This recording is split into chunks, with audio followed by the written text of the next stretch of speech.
Wide is the gulf between belief and doubt, and this is how I landed cleanly on one side, though which one it was I will leave to your discovery. At the time of these events, I was suspended awkwardly over the chasm, leaning earnestly toward doubt. My mother was pushing, for all she was worth, in the other direction. In the worst way, from my perspective, you see, she wanted me to get religion. I think she felt guilty about the divorce and figured maybe she could make up for shattering my life and personal development by seeing to it that my immortal soul was saved. To that end, she made me attend church. Churches, I mean, very much in the plural. We tried them all. Many mothers like to deliberately expose their children to the childhood diseases, mumps, measles, chickenpox. My mother was this way about God. She figured if she opened me up to everything, something was bound to stick. I might catch religion. She did not play favorites. I attended all the churches, Catholic, Presbyterian, Methodist, Lutheran, Episcopalian, Jewish, Baptist, Mormon, Seventh-day Adventist, Jehovah's Witness, Christian Science. They were a blur to me now. I sat through the services, ceremonies, strutting, preaching, singing, glorifying, holifying, brimstoning, damning, healing, warning, wooing, weeping, wheeling. I lose track of it all. Often I did not know what I was witnessing, and certainly I did not care. Because it's true as day and night that the more my mother tried to push me into the loving arms of a Savior, the more I resented it. Her zealous, all-denominational effort had the opposite effect than the one she intended. I became quite the precocious cynic. A few highlights. I recall a certain thunderous Baptist minister who favored the word perdition. He hit all three syllables with the stroke of doom. Perdition. I had no idea what the word meant at the time. I thought it had something to do with chickens. I'm not sure why. Anyway, it reminded me of chickens clucking up a fuss every time he said it, and he said it 17 times during the course of one particularly heated sermon. I know because I counted. Faced with yet another fearful blow on the subject of salvation, I had concocted a little game. I would actually pay attention, listening not to the sense of what was being said, but to the word choice only. When the words were repeated, other than the simplest ones, I began to track them. Occasionally a key word like perdition would break from the pack and provide me with a keen sense of excitement. The preacher, noticing my rapt, even astonished gaze, would whip himself into a greater frenzy of heaven-sent eloquence, and in this way, I think, that glorious record of 17 was established. He was one of the few ministers or priests or rabbis or shaman I ever listened to in any way. Most of the time I pretended to listen while I played games as the sermons were unwinding. These games were my refuge, and my strength, I guess you could say. One favorite was to try to count the bricks in a wall. It required a tremendous effort of concentration, not to skip or repeat a row, not lose count, and I credit my present ability to focus on a task for long periods at a time to my early religious upbringing. Another game I liked to play, if no bricks were available, was to select a sport and go through the alphabet, assigning to each letter a famous player of the game. Thank goodness for the Younts and the Yastrzemskis.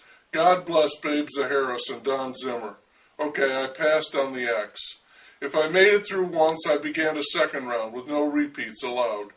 This was a fair test of my memory and helped me to achieve a nearly encyclopedic knowledge of baseball, football, basketball, and hockey, establishing me with peers who might otherwise have rejected me outright as a pious, church-going freak. They still regarded my spiritual habits suspiciously, but when it came to sports, no one could deny it. I knew my stuff. It still amazes me the number of years my mother continued to drag me to church, hoping desperately that one of them would take and become the unshakable basis of my lifelong faith. Sometimes I thought I owed it to her to pretend to believe. It would satisfy her, and better, she might cease. But I couldn't do it, not even for Mom. Belief, I discovered, was a tough thing to fake. Above all, I hated fakes and phonies, which included just about all the world, except my mother and me. I was a sieve in church. The glory poured right through me. But when I read J.D. Salinger, it all seemed to make sense. Holden Caulfield and I were soulmates, and the one thing we couldn't stand was a phony. And the biggest phonies of all were the gasping, shouting, wheezing, spewing, and mewling proselytizers of the Holy Word. When the scandals involving the TV evangelists hit, indicating that lucre and lust were high on the list of things they loved, besides the Lord, when the Catholic priests began to be indicted in bunches for child molestation, this did not surprise me in the least. Rather, it confirmed all of my suspicions that these so-called men of God were full-blown hypocrites, representing nothing more than their own base interests. Their duplicity sickened me and pleased me at the same time. And religion itself, after so many years of regular attendance to virtually every form of worship known to man save snake handling and the outright sacrifice of livestock, religion to me was little more than false hope, a clutching at straws. It was the province of phonies. It had, ironically, no soul. As I grew older, my mother realized that her time to influence me was growing short. She feared in her heart that she was not going to succeed, but so great was her desire to save me that she could not admit defeat. If there was any chance at all, she would leave no creed unexamined. And it was that fanatical, I might almost say apocalyptical determination that brought us to the doorstep of the Church of Eternal Joy and the Reverend Billy J. Joy, or, as he referred to himself, Brother Joy. It was, for both my mother and for me, the very last straw. I could not believe any part of it, starting with the name of the church and its leader. Eternal Joy, that was just pure Bible Belt camp. My mother's willingness to believe in it was surely just a sign of her love for me, completely clouding her judgment. One more time, I thought it might be best if I played along and pretended to believe. I didn't want to hurt my mother. She was the sole exception I could see in this world of unadulterated selfishness. Helplessly, she loved me.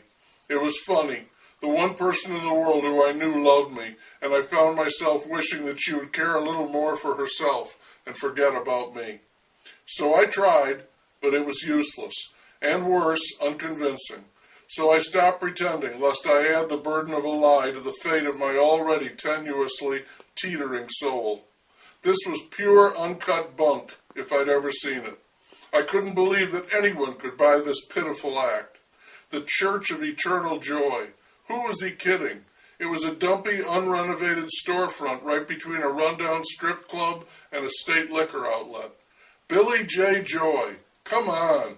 And his wife was Joy2. A name for a poodle. A pair they were, Mr. and Mrs. Joy. Fortunately, they had no kids. What would it have been?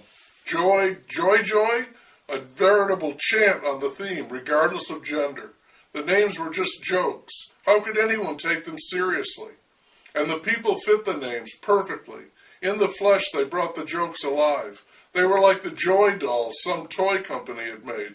Billy J. Joy was a short, roly-poly, sweet-smelling man, talcum powder or aftershave, I don't know, who was losing his pale, thin hair and didn't comb what was left, giving him the flustered look of a man who was fighting a perpetual windstorm. That befuddled aspect was enhanced by the glasses he wore, too large for his face, and somehow, like the picture on the wall you can never quite straighten, always askew. He was shy and had a funny way of speaking, softly, staring at his shoes, never making eye contact with anyone. He didn't preach as a regular minister might. He held group discussions, sprinkling in a few readings from the good book, and he seemed to think that what other people had to say was more important than anything he could offer. Charismatic? He was not. I thought he was closer to idiotic. He looked like a clown. All he needed was the bright red nose, the orange wig, and the squirting carnation. He was a mockery of anything remotely religious. How appropriate that he should be in charge of an utterly farcical church. This, I knew, was the absolute bottom of the ecclesiastical barrel.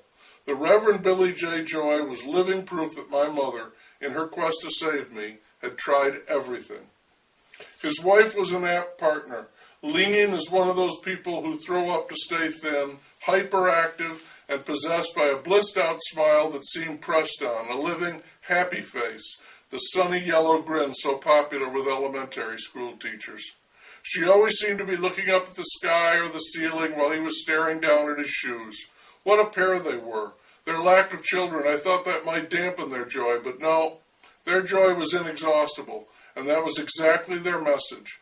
Everything for them was an occasion for joy. Joy was his name, joy was his wife, joy was his belief, and joy was his religion. The proper response to life is joy. That was his doctrine, his commandments, his Bible, his Gospels, his dogma, his testament, his revelation, and his faith. Find joy, live joy, spread joy, practice joy.